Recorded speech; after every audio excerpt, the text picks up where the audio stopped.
construire des scénarios de marketing automation, rien de tel que de vous regarder vous-même. En fait, on va suivre le parcours du client avec vous. Qu'est-ce qui fait qu'un client est intéressé en amont par ce que vous proposez alors qu'il ne l'est pas encore, qu'il ne vous connaît pas encore? Qu'est-ce qui fait qu'à un moment donné, il va avoir suffisamment confiance pour signer un bon de commande ou pour passer un acte d'achat, quand on est en e-commerce par exemple?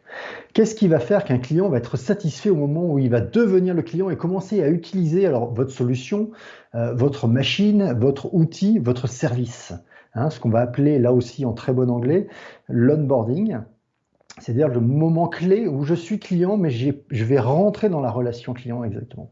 Et puis ensuite, il y a toute la vie avec votre entreprise. C'est-à-dire que lorsque je vais avoir des problèmes, puisque des problèmes, il va y en avoir, la vie est faite comme ça, eh bien, comment on va pouvoir les aborder ensemble? Est-ce que j'ai des pages FAQ, des pages de support? Est-ce que j'ai un SAV qui est à la hauteur? Est-ce qu'il est facile de prendre contact avec mon service après-vente? Est-ce que je sais résoudre mes problèmes tout seul? Est-ce que je peux le faire à n'importe quel moment de la journée? Ça, c'est à vous d'y répondre et avec les bons contenus.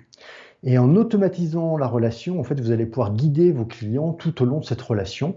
Et encore une fois, une prise de rendez-vous avec un SAV, si toutes les réponses ne sont pas disponibles en ligne parce que le cas est trop particulier, même ça doit pouvoir être automatisé. Et si le rendez-vous est à 10 heures le lendemain matin, c'est pas grave, la personne sera contente d'avoir pu prendre d'avoir eu cette possibilité de prendre ce rendez-vous et d'avoir un niveau de réponse qui est adapté.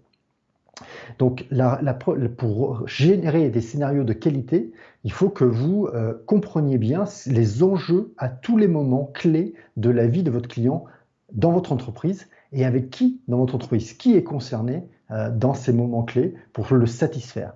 Et c'est pour ça qu'on va avoir des performances assez impressionnantes dans la rétention des clients, dans la durée de vie des clients avec l'entreprise, mais également ce qu'on va appeler de l'upsell ou de l'upsell, c'est-à-dire la vente de produits complémentaires ou plus vendre du même produit à un même client durant sa durée de vie. En fait, le coût d'acquisition devient dilué puisqu'on va augmenter la valeur du client tout au long de la vie de l'entreprise.